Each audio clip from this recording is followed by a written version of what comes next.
প্রিয় দর্শক, আসসালামু আলাইকুম। আজ 27 জুলাই 2021।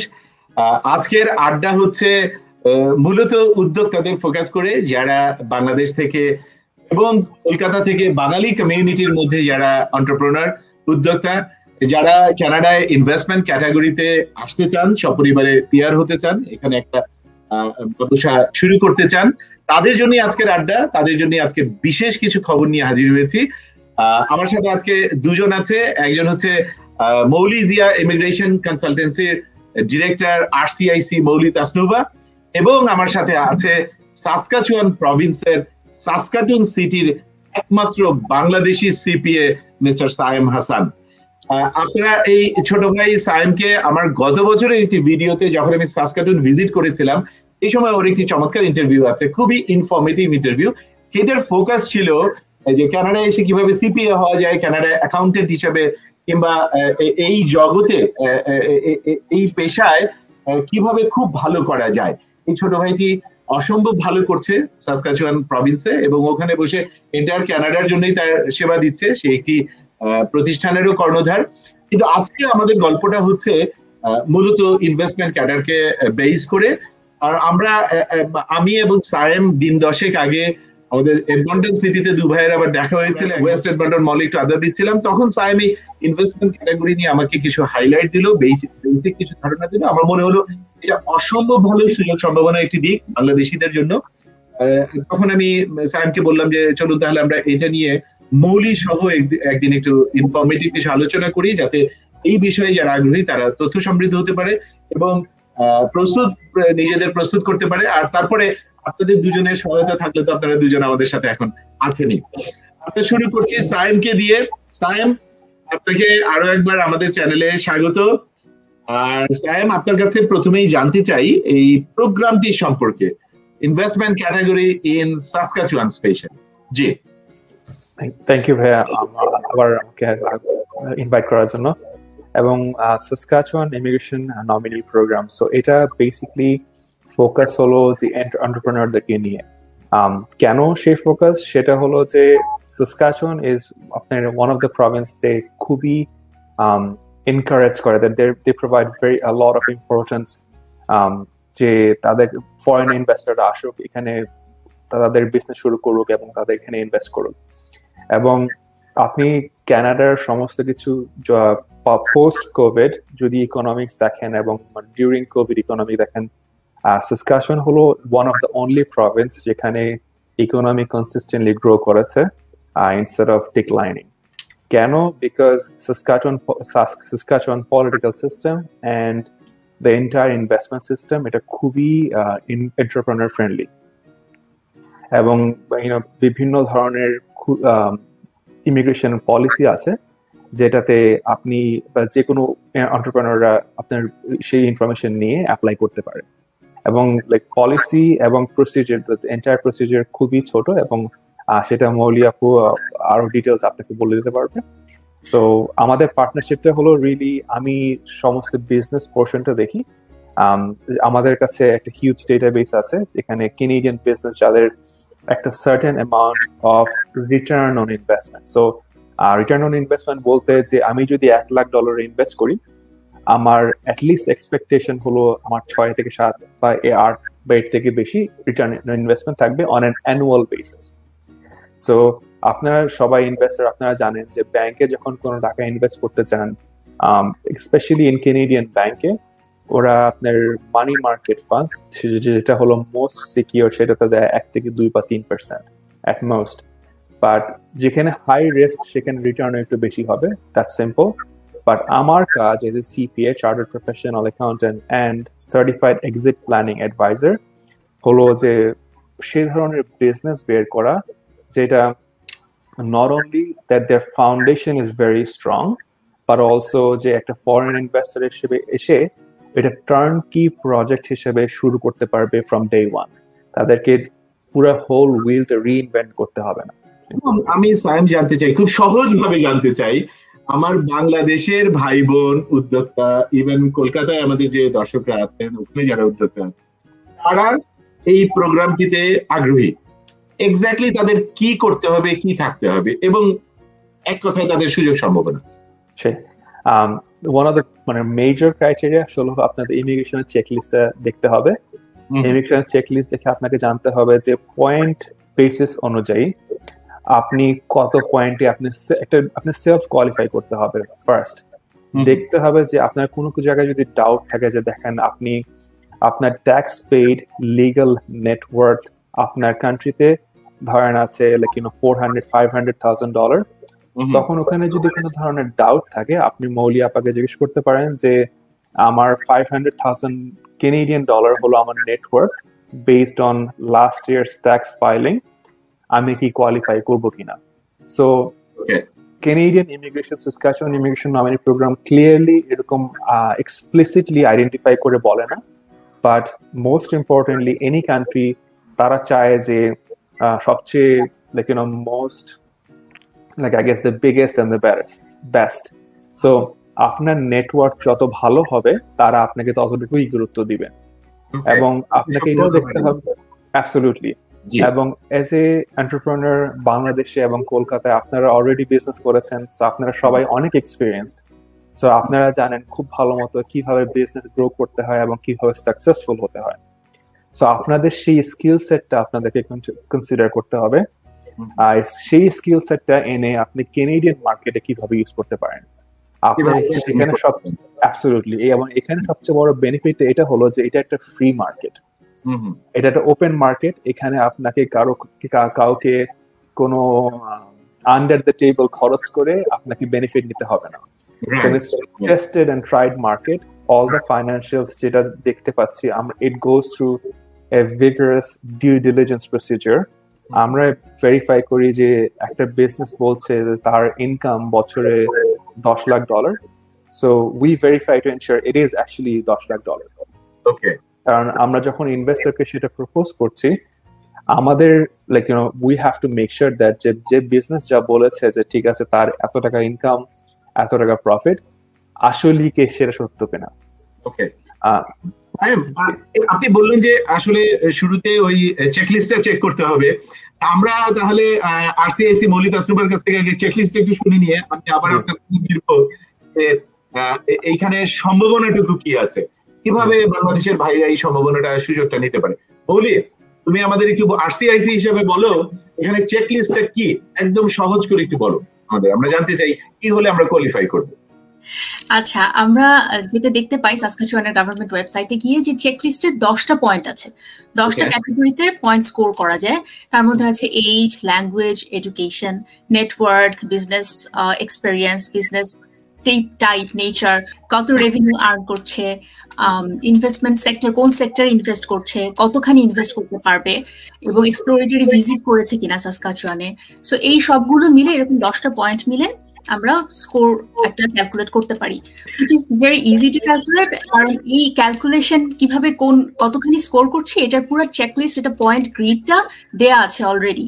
সো যদি ইন্টারেস্টেড হয় আমি জিয়াকে রিকোয়েস্ট করবো লিঙ্কটা যদি একটু শেয়ার করে দাও কমেন্টে, অথবা অন স্ক্রিনেও দেখাতে পারো এডিটের সময়, যে লিঙ্কটার মধ্যে গেলেই একটা ওখানে ডাউনলোড করা যায় একটা পিডিএফ ফর্ম, পিডিএফ ডকুমেন্ট। সেখানে গেলে দেখা যায় যে এজ কত থেকে কত হলে আমি কত পয়েন্ট পাবো, এক্সপ্লোরেটরি ভিজিট করলে আমি কত পয়েন্ট পাবো, অফিশিয়াল ল্যাঙ্গুয়েজ এবিলিটি আমার কত থাকলে আমি কত পয়েন্ট পাবো। সো আমি তোমাকে এক্সপ্লোরেটরি ভিজিট মানে কি, যে উদ্যোক্তা হবে বা যে অলরেডি উদ্যোক্তা এখানে বিনিয়োগ করবে আসবে একবার ফিজিবিলিটি স্টাডি করতে। হ্যাঁ, একবার ফিজিবিলিটি স্টাডি করতে আসবে সাসকাচুয়ানে, এবং at least 5 ওয়ার্কিং ডেজ এখানে থাকতে হবে সাসকাচুয়ানে বোঝার জন্য, এবং অবশ্যই বিজনেস কন্ট্যাক্টে তার মিটিং করা, যে জানতে চেয়েছে, তার বিজনেস প্রপোজাল শেয়ার করেছে, মিটিং করেছেন কোন একজন, ওখানকার ডেজিগনেটেড বডির সাথে হয়তো বসবে। এখানেই সায়েমের বড় ভূমিকা, সায়েম তাদের সাথে বসাবে। ওরা যদি সাসকাচুয়ানে কোনো একটা বিজনেস রেডিলি একটা সেট বিজনেস কিনে ফেলে সায়েমের মাধ্যমে ফর এক্সাম্পল, তাহলে সেই ওদের সাথে বসা, এই সমস্ত কাগজপত্র রেডি করা, এই জায়গাটা হচ্ছে এক্সপ্লোরেটরি ভিজিট। ওখানে কি মানে এই এমসিক, হ্যাঁ এমসিক as RCIC company এমসিক invitation letter, মানে ইনভাইটেশন করতে পারে, ইনভাইট করতে পারে যে ভিজিট ভিসার জন্য আবেদন করতে পারে আর কি এমসিক এর মাধ্যমে। যদি তাদের অলরেডি ভিসা কোনো থাকে সেটা দিয়ে আসবে, যদি ভিসা নেওয়া থাকে। তাছাড়া এমজিক বা যে কোনো আরসিআইসি কোম্পানি তাদের ইনভাইট করে হয়তো 7 দিন 15 দিনের জন্য নিয়ে আসবে, এবং সাইমের সহায়তা নিয়ে বিজনেসের বাকি ওই ফিজিবিলিটি স্টাডিটুকু করা হবে, সেটাতে একটা স্কোর আছে, রাইট? রাইট। হ্যাঁ, বলে এইটুকু বুঝতে পারলাম। তাহলে হ্যাঁ, তারপরে চেকলিস্টে তুমি যদি একটু চট করে বলো আর কি কি আছে এখানে। আচ্ছা, চেকলিস্টে অফিশিয়াল ল্যাঙ্গুয়েজ এবিলিটি আছে, যেমন বলছিলাম যে ওখানে CLB 6 হলে আমরা হাই স্কোর করতে পারি, 15 পয়েন্টস পাওয়া যায় CLB 6 হলেই। CLB 6 আমরা জানি ISL 5.5, সো হুইচ তাই না, মানে এটা অ্যাভেল করা তো মানে এটা অ্যাভেল করা তো কোনো ব্যাপার না বাংলাদেশি ভাই বোনদের জন্য। এখানে আমি একটু বলতে চাই যে অনেক সময় হয় যে বাংলাদেশি উদ্যোক্তারা বা কলকাতার উদ্যোক্তারা এত বছর ধরে যারা বিজনেস করে এসেছেন তারা আবার নতুন করে পরীক্ষা দিয়ে IELTS এত ঝামেলা দিয়ে যেতে চান না। সো একদম বেসিক মিনিমামে ফোকাস করে, আমি শিওর সবার ইংলিশ খুবই ভালো, কিন্তু আমরা একবার বেসিক মিনিমামে ফোকাস করে তারপর রেস্ট অফ দ্য পয়েন্টে যদি ফোকাস করি তাহলেও এটা সম্ভব যে আপনারা ইনভেস্টর ক্যাটাগরিতে অ্যাপ্লাই করতে পারবেন। কারণ অন্যান্য স্কোপের মতো ইংলিশটা এখানে এত বড় ফ্যাক্টর না যে আপনাকে জানতেই হবে বা পারতেই হবে, খুব দক্ষ হতে হবে, ব্যাপারটা সেরকম না অন্যান্য ইমিগ্রেশন ক্যাটাগরির মতো। বলি এখানে টোটাল স্কোর হলো 160, তুমি বলছিলে 100। হ্যাঁ, এখানে 10টা ক্যাটাগরিতে 160 পয়েন্ট। কত হয়েছে এর মধ্যে কোয়ালিফাইং স্কোর? আচ্ছা, এর মধ্যে এই বছরের জুলাইতে, অর্থাৎ এই মাসেই যে ড্রটা হয়েছে ওখানে 120 ছিল লোয়েস্ট কাট অফ স্কোর। এই মাসে জি। আগে প্রতি বছর 3টা করে হয় ড্র, আমি যা দেখলাম। এর মধ্যে গত বছরে যে লাস্ট দুটো হয়েছে ওখানে 110 আর 115 ছিল লোয়েস্ট কাট অফ স্কোর। এই মাসে কতজন পেয়েছে এই ক্যাটাগরিতে ITA? এই মাসে 28 জন পেয়েছে। তার আগের বার 2020 এর মার্চে পেয়েছে 73। জানুয়ারিতে যখন হয়েছে তখন 40 সামথিং, 41। আচ্ছা, এই বছর আরো তার মানে দুটো আরো হতে যাচ্ছে, ড্র হতে যাচ্ছে এই ক্যাটাগরি। হ্যাঁ, সেপ্টেম্বরে একটা হবে ইনশাআল্লাহ, সেপ্টেম্বর 2 এন্ড নভেম্বর 4। সেপ্টেম্বর 2 একটা হচ্ছে, নভেম্বর 4 আর একটা ড্র হতে। তার মানে এগুলো আপকামিং ড্রস, অলরেডি জানা যাচ্ছে কবে হবে। যারা এই বিষয়ে আগ্রহী তারা যদি এই চেকলিস্টটা, আমি যেটা ডেসক্রিপশনেও দিয়ে দিচ্ছি, আমাদের পিন কমেন্টেও দিয়ে দিচ্ছি, এখানে গিয়ে যদি একটু নিজেরা চেকলিস্টটা চেক করেন, যেমনটা সাইম শুরুতেই বলছিল, এখন তুমি বলছো, এবং ওখানে যদি দেখা যায় যে সে 160-এর মধ্যে 110-20 পাচ্ছেন, 110 দিয়েও অলরেডি রাখা হয়েছে, 120-এ এই মাসে 2021-এর জুলাই মাসেই রাখা হয়েছে, তার মানে সুযোগ সম্ভাবনা আছে যাদের পাচ্ছেন। সুবিধার ব্যাপারটা হচ্ছে এরকম, যেমন সাইম ভাই বলছিল একটু আগে, যে এগুলো কোনো এমন না যে এটা আমার থাকতেই হবে, এটা না থাকলে আমি কোয়ালিফাই করব না। যেমন কোনো ল্যাঙ্গুয়েজ টেস্ট যদি না থাকে তাহলে আমি ল্যাঙ্গুয়েজের পয়েন্টটা ক্লেম করতে পারবো না, কিন্তু আমি অ্যাপ্লাই করতে পারবো। সো এটা একটা ভালো, একদিকে পয়েন্ট আমার কম থাকলেও অন্যদিকে যদি বেশি থাকে, আর টোটাল মিলে যদি আমার একটা 100 মোর দ্যান 100 হয়, তাহলেই আমি বলবো যে এটা একটা ভালো জায়গা টু অ্যাপ্লাই। ওকে, এখানে একটা জিনিস জায়গার মতো। হ্যাঁ সাইম প্লিজ। এখানে একটা জিনিস বলতে চাই, সেটা হলো যে আপনি 110 লোয়েস্ট পয়েন্ট ক্লেম করা হয়েছে, দ্যাটস রাইট, এবং আপনি দেখবেন মাত্র 28 জনকে ডাকা হয়েছে। এর মানে কি যে অ্যাকচুয়াল অ্যাপ্লিকেন্টই ছিল অনেক অনেক কম, রাইট? তার মানে এটা নয় যে মানুষ অ্যাপ্লাই, মানে আপনার কাছে অনেক অ্যাপ্লিকেন্ট ছিল এবং মাত্র 110 ছিল। ওরা যেটা করে সেটা হলো যে আপনি যতজন অ্যাপ্লিকেন্ট পড়ে, সো আপনার উদ্যোক্তারা যদি 100 পয়েন্টও হয়, 90 পয়েন্টও হয়, তাও আমি বলবো যে টেক দেয়ার ইনিশিয়েটিভ, কিন্তু মিনিমাম 90 পয়েন্টস। সো ইনিশিয়েটিভ নিলে আপনার যদি ধরেন এখন তারা পুল লেটস সে 30 আউট অফ 35 তারা সিলেক্ট করছে 28 জনকে, বিকজ ওটার এভারেজ স্কোর আসে 115 বা 112। বাট তখন যদি 90-তে পরে 100 জন এবং আপনার ধরেন 120-এ পরে আরো 100 জন, তাহলে ওভারঅল এভারেজটা চলে আসছে 100-তে, রাইট? Good point. এটা হতে পারে, চান্সেস আর ভেরি হাই সামনে হবে। অ্যাবসলিউটলি। সো তারা তখন সবসময় দেখে যে যারা অ্যাপ্লিকেন্ট করেছে তাদের মধ্যে এভারেজ পয়েন্ট কতটুকু, সেটার উপরে যতজন কোয়ালিফাই করে তাদের সবাইকে ডাকে। কারণ আপনাকে এটা জানতে হবে যে এটা খুবই সফিস্টিকেটেড একটা প্রোগ্রাম এবং অ্যাজ ওয়েল অ্যাজ খুবই ইজি একটা প্রোগ্রাম, কারণ আপনি এখানে টাকা বিনিয়োগ করছেন। সো যে কোনো দেশ, foreign any type of investment, they welcome with two hands, right? So এখানে আপনি এসে একটা বিজনেস কিনছেন বা বিজনেস শুরু করছেন, অথবা আপনার existing successful business back in Bangladesh ও কলকাতা, এখানে এসে তার ব্রাঞ্চ খুলছেন, that can also be a huge impact. So আমি এটা বলতে পারি যে এন্টারপ্রেনারদের আপনাদের সবাই আপনারা কখনো এটা চিন্তা করবেন না যে আমি এত বছর ধরে লেটস সে আমি গার্মেন্টস এর ব্যবসা করেছি, ওখানে গিয়ে আবার নতুন করে কি শুরু করব। আপনাদের কাছে এই স্কোপও আছে, আপনারা গার্মেন্টস এ এত বছর ধরে যে সাকসেসফুলি ব্যবসা করেছেন, মেবি সেটার একটা ব্রাঞ্চ আপনি কানাডাতে সাসকাচুয়ানে খুলতে পারবেন, যে which will allow you to tap into the North American market, but আপনি সেটা করছেন ফ্রম সাসকাচুয়ান, সো সেটাও একটা বিনিয়োগ এবং it's a direct investment. And the best part is যে এটা হলো আপনার নিজের কোম্পানির একটা সিস্টার ব্রাঞ্চ। সো আপনার কোম্পানি সম্বন্ধে কে সবচেয়ে ভালো জানবে আপনি ছাড়া? ব্রাঞ্চিং আউট হচ্ছে, আমি ওর মধ্যে আরেকটি জায়গাও তার কাছে জানতে চাই, ব্রাঞ্চ আউট করার পরে সে 2 বছর 3 বছর 4 বছর পরে তার কিছু হিউম্যান রিসোর্সেস দরকার হলো, তখন কি উনি নিজ দেশ থেকে সেই হিউম্যান রিসোর্সেস আনার সুযোগ পাবেন বা চেষ্টা করতে পারবেন? অবশ্যই। সো সাসকাচুয়ানের নিয়ম অনুযায়ী আপনি যে কোনো কোম্পানির এক ফিসক্যাল ইয়ার শেষ হলে, ফিসক্যাল ইয়ার মানে কি, কানাডাতে যখন কোম্পানির ইয়ার এন্ড হয়, the date can be anything you want. So আপনি চুজ করতে পারেন যে January 31st, February 31st or December 31st। So এটা টোটালি বেস করে শেয়ার হোল্ডারের বিজনেসের উপরে। So as a shareholder আপনি যখন সেই ডেটটা চুজ করলেন, আপনার প্রথম ফিসক্যাল ইয়ার শেষ করার পরে আপনার যদি প্রফিট থাকে based on your total operation, earning, income এবং এমপ্লয়মেন্ট নিড, আপনি ডেফিনেটলি বাইরে থেকে লুক আনতে পারবেন। এবং সেটাও আরেকটা হিউজ স্কোপ। আমি আপনাকে একটা লাইভ এক্সাম্পল দিই। সাসকাচুয়ানে ভেরি রিসেন্টলি একটা নতুন গোল্ড জুয়েলারি খুলেছে, এবং গোল্ড জুয়েলারি খোলার পরে তার 6 মাস যাওয়ার পরে সে ফিসক্যাল ইয়ার এন্ড করেছে। সো এগেন এটা fiscal year, not a calendar year. So fiscal year end করার পরে এখন তার একটা ইয়ার হয়ে গেছে, এখন সে অ্যাপ্লাই করতে পারবে যাতে করে সে তার দেশের থেকে আসল গোল্ডের কারিগরকে নিয়ে আসতে পারে।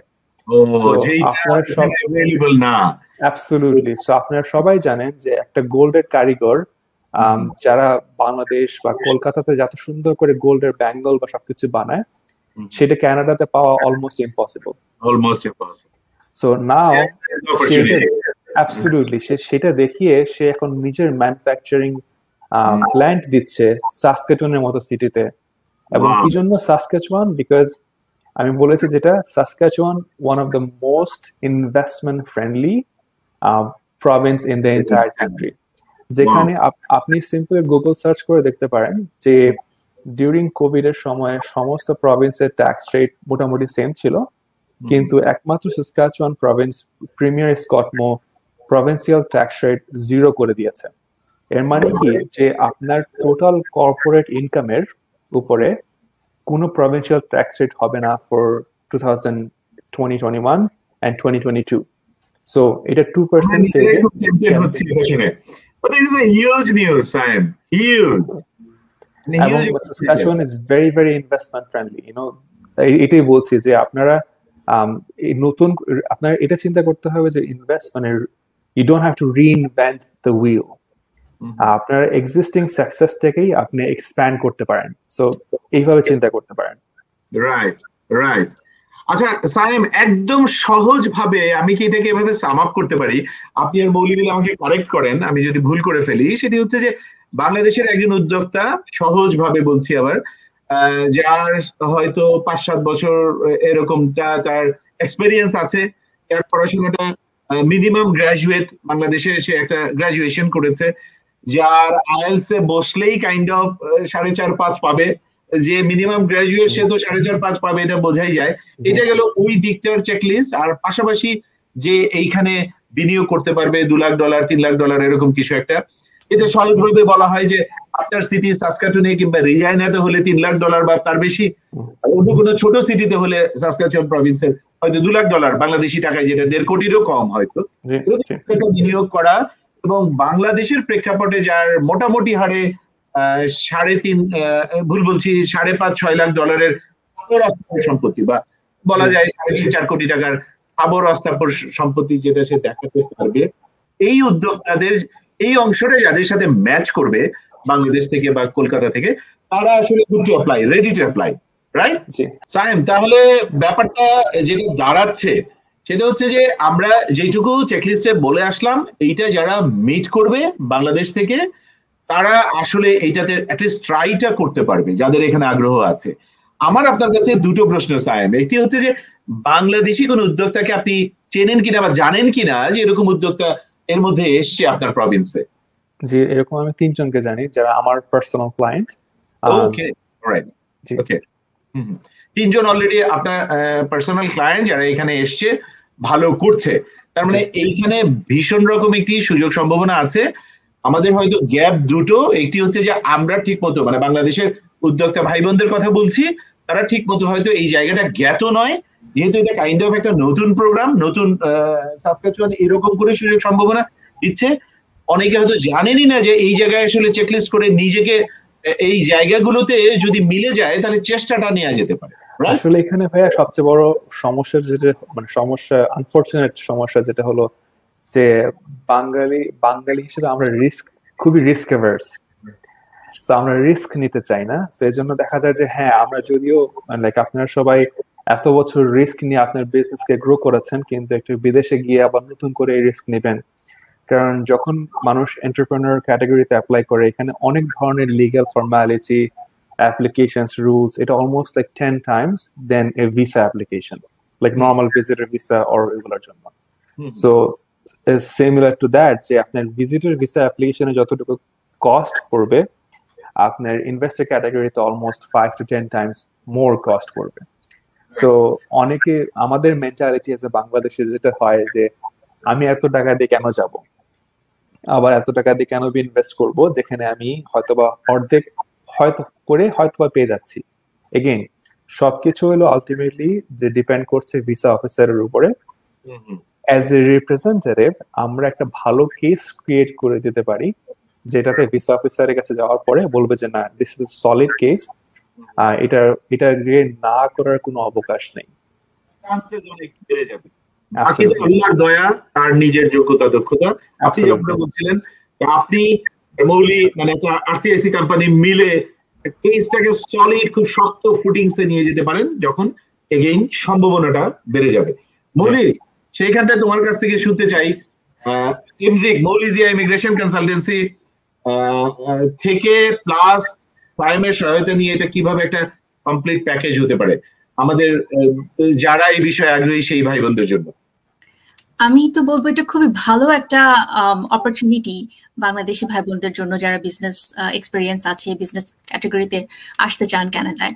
কারণ আমরা এমসি কোম্পানি থেকে আপনাদেরকে ইমিগ্রেশনের সেবাটা দিতে পারি, আর সায়েম ভাই উনার কোম্পানি থেকে আপনাদেরকে ইনভেস্টমেন্ট কোন ক্যাটাগরিতে কিভাবে করবেন, অর্থাৎ বিজনেসের অবকাঠামোগত সব রকম সহযোগিতা দিতে পারেন। সো আমি এর চাইতে বেটার কোনো টিম ওয়ার্ক দেখতে পাই না। সো আমার মনে হয় খুব সহজ প্রক্রিয়া হবে যারা এর মাধ্যমে অ্যাপ্লাই করতে চান। I would welcome everyone. আমি এখানটা একটু ক্ল্যারিফাই করি দর্শকদের জন্য, সেটি হচ্ছে তোমার কোম্পানি এবং সায়েম ভাইয়ের কোম্পানি এভাবে তুমি বললে, আসলে মানে যারা ক্লায়েন্ট হবে তারা মূলত তোমার সাথে মানে এমজিক এর সাথেই তারা এইটার সেবাটা নিতে চাবে। এমজিক এখানে পার্টনারিং করছে সায়েমের কোম্পানির সাথে, মানে এমনটা নয় যে তাদের আবার আলাদা সায়েম হতে হচ্ছে। কিন্তু সায়েম এখানে তার কোঅপারেশনের মানে বেনোভলেন্ট হ্যান্ডসটা বাড়িয়েছে আমাদের দিকে। সে আমাদের জানিয়েছে যে এরকম একটা সুযোগ সম্ভাবনা আছে দেশি ভাই বোনদের জন্য। জিয়া ভাই, এটা আপনি একটু জানান আপনাদের নতুন এই লাইসেন্স পাওয়া ইমিগ্রেশন কনসালটেন্সি ফার্মের মাধ্যমে। মৌলি আপু যেহেতু এখন আরসিআইসি, আমরা সবাই মিলে টিম ওয়ার্ক হিসেবে এটা করতে পারি। পাশাপাশি সায়েমের কাছে আমি জানতে চাই, যেটা আপনি একটু আগে বললেন যে বাংলাদেশ মানে একটা নর্মাল ইমিগ্রেশন কিংবা একটা নর্মাল ভিসা প্রোগ্রামের যেখানে 10 টাইমস বেশি মানে কাগজপত্রের ব্যাপারও, লাইসেন্সের বিষয়ও। কিন্তু ভালো খবর হচ্ছে সায়েম, এইখানে লাল ফিতার দৌরাত্ম নাই, তদবির নাই, ঘুষ নাই। মানে এইটা আমাদের জন্য, মৌলিজিয়া ইমিগ্রেশন কনসালটেন্সির জন্য, মৌলির জন্য আমি মনে করি একটা ব্লেসিংস যে আপনি হুট করে এই সময় এসে আমাদেরকে নক করে এটা বললেন যে ভাইয়া এরকম একটা সুযোগ সম্ভাবনা আছে। সাসকাচুয়ানের জন্য যদি কিছু হয়, কেউ যদি আগ্রহী হয়, যেহেতু সাসকাচুয়ানে এখন সব থেকে বেশি সুযোগ সম্ভাবনা, সব থেকে ইজি ও বিজনেস এন্টারপ্রেনারশিপ ক্যাটাগরিতে সেটেল করা, তাহলে ওইখানে একটা কমপ্লিট প্যাকেজ হিসেবে আপনি ওখানে সেবাটা দিতে পারেন। একটা নতুন ব্যবসায়ী কিনুক, সেই প্রতিষ্ঠান কিন্তু আপনি হেল্প করতে পারেন, তার সমস্ত এই ফিতার দৌরাত্ম্য গুলা, মানে তার সমস্ত সার্টিফিকেশন নেওয়া, লাইসেন্সিং নেওয়া, সেখানে আপনি হেল্প করতে পারেন। ইভেন সে তার বাংলাদেশের, যেটা আপনি বলছিলেন একটা চমৎকার আইডিয়া, ইনোভেটিভ আইডিয়া, বাংলাদেশে যে সে এন্টারপ্রেনারশিপে আছে সেটা একটা ব্রাঞ্চ আউট করা কানাডাতে, এখানেও কন্ট্রিবিউট করা এবং বাংলাদেশ কানাডা জয়েন্ট ভেঞ্চার করা, এটা তো নতুন একটি পথ সব দিক থেকে খুলে যেতে পারে। সব মিলে যেটা আমার মনে হচ্ছে যে এটা আসলে একটা বিরাট সুযোগ সম্ভাবনার দিক এবং খুবই আশার খবর হচ্ছে মৌলি যেমনটা বললো যে এইখানে চেকলিস্টে দেখা যাচ্ছে যে 110-এ অলরেডি দেখেছে। সায়েম যেমনটা খুব সুন্দর করে ব্যাখ্যা করে বললেন, অনেক বেশি সংখ্যক অ্যাপ্লিকেন্ট যদি 100 নিয়ে 90 দিয়ে আবেদন করে, এবার এই যে যদি সেটা চলে আসে তখন এই কাট অফ স্কোরটা দেখা যাবে 110 থেকে হয়তো 100-র দিকে, 90-র দিকেও চলে যাচ্ছে সামনের মাসগুলোতে, সামনের বছরগুলোতে আমরা দেখবো। কিন্তু আর পাশাপাশি last but not the least, Canada যেহেতু এখন তার দরজা খুলে দিচ্ছে, রেস্ট্রিকশন গুলো সব উঠে যাচ্ছে, তার মানে আপকামিং মাসগুলোতে আসলে এই সংখ্যাটাও বাড়বে। জি প্লিজ। আমি এখানে কয়েকটা জিনিস পয়েন্ট করতে চাই। আপনারা যদি রিসার্চ করেন তাহলে দেখবেন যে সাসকেটুনে হলো the highest number of restaurants per capita in the entire Canada.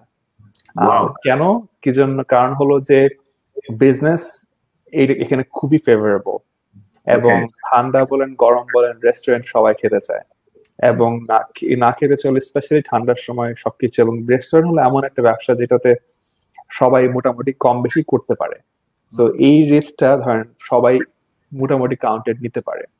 আর আরেকটা জিনিস বলতে চাই যে বাংলাদেশি ভাইরা, হ্যাঁ অনলি 3 জন, কিন্তু স্পেশালি ইন্ডিয়ার গুজরাট প্রভিন্সের আমাদের লিস্টেড ক্লায়েন্ট আছে ওভার 63।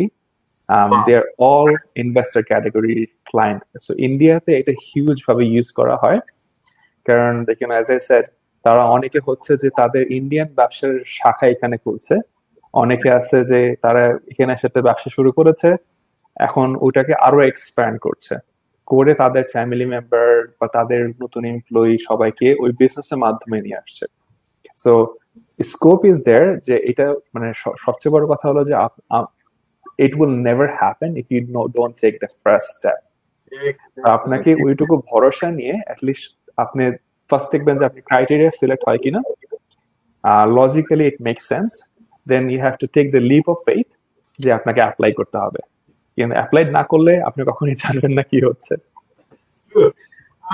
আপনি যেমনটা বললেন সাহেব যে আসলে আমরা তো একটু কম রিস্ক টেকার, তো এই রিস্ক টেকিং অ্যাটিটিউডটা নিতে হবে বাংলাদেশে। তারপরেও সায়েম যারা ব্যবসা করছেন তারা অনেক প্রতিবন্ধকতার মধ্যে দিয়ে ব্যবসা করেন, সেই ব্যবসা করে যারা দাঁড়া করিয়ে ফেলেছেন তারা আসলে এইখানে কানাডা, আমার এই 4 বছরের স্বল্প অভিজ্ঞতা থেকে মনে হয়েছে অনেক শান্তির সাথে এখানে ব্যবসার।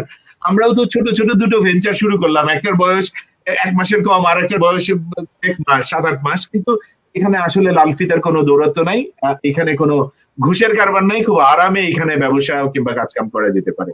সুতরাং ওই দমটি লাগবে, ওই স্বপ্নটি দেখতে হবে, আর এই সুযোগটি নেয়ার মানসিকতা থাকতে হবে, তাহলেই সবার জন্য যারা চাচ্ছেন তা পথ খুলে যেতে পারে।